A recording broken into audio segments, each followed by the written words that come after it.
ঘরে গেলাম।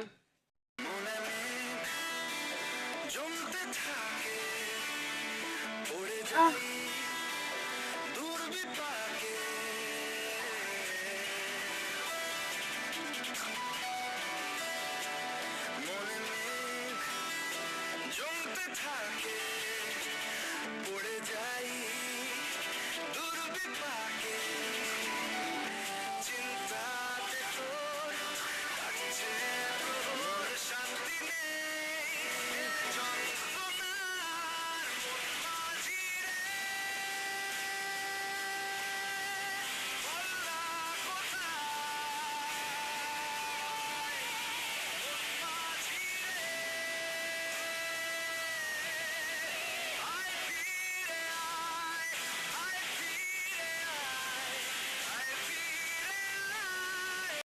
আহি তো বাইরে চলে গেল, বললো স্যার এসেছে নাকি।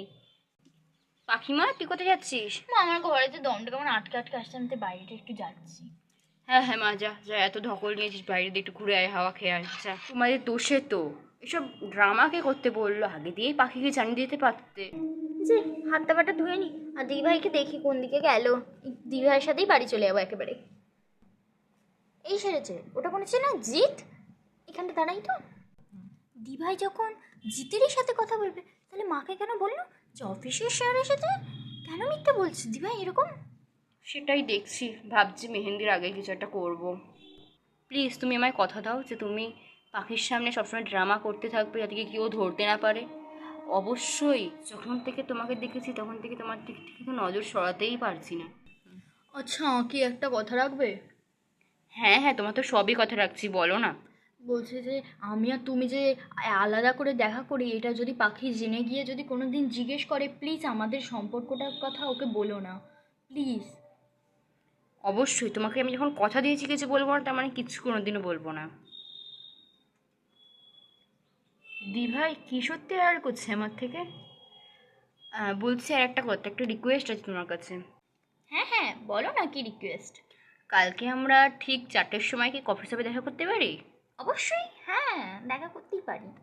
এখন তো আমাদের মধ্যে একটা সম্পর্ক হয়ে তুলেছে, আমরা তো দেখা করতেই পারি, তাই না? হ্যাঁ হ্যাঁ, শুধু পাখিকে না জানালেই হবে, তাই তো? অবশ্যই। ঠিক সময় আসলে পাখিকে আমরা সবটা বলে দেবো, তাই না কি? হ্যাঁ, ঠিক বলেছ। আমি আসি, হ্যাঁ। জিৎ, আহ দেখা হয়েছিল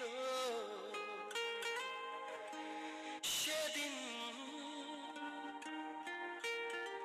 দেখা হয়েছিল আজও পারিনি কিছুই বলতে। পথে, হে মা ভুবনেশ্বরী, তুমি কোন পথে নিয়ে আমাকে দাঁড় করালে? একদিকে জিৎ আর একদিকে দিদি, আমি কাকে বাঁচাবো? ওদিকে ওটা পাখি এসেছে মনে হচ্ছে না? এই, তুমি যাও তুমি যাও, পাখি এসে গেছে, যাও যাও যাও, আমি কথা বলছি ওর সাথে, যাও তুমি। ঠিক আছে, টাটা, হ্যাঁ, আবার হ্যাঁ। দেখা হবে কালকে। হুম। এই বোন, কি ভাবছিস রে? হ্যাঁ,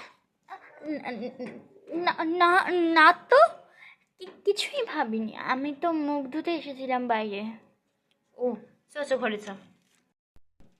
তুই জানা দিদি ভাই, আমি আসছি, আমার মুখ ধোয়া এখনো হয়নি, আমি আসছি, তুই যা।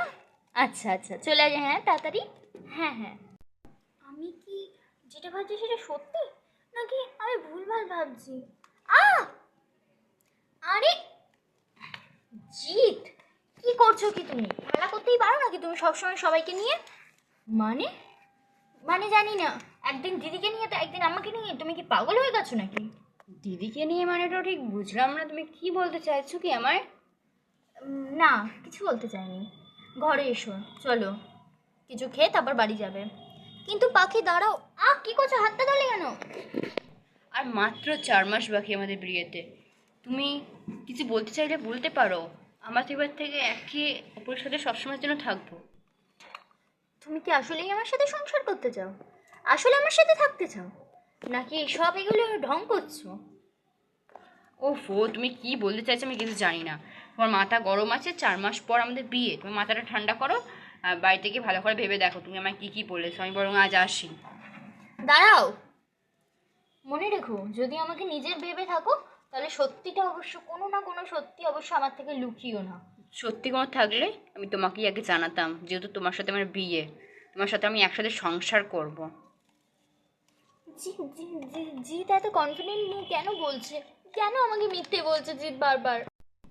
তার মানে কি জিৎ একসাথে দুজনকেই ঠকাচ্ছে, আমাকে আর দিদিকে? ওরা কি সামান্য একটা শালি আর জামাইবাবু হয়েই থাকলো, নাকি ওদের মধ্যে আলাদা কোনো সম্পর্ক আছে? তখন যে বললো জিৎ যে ওদের কি সম্পর্ক লুকাতে হবে আমার থেকে।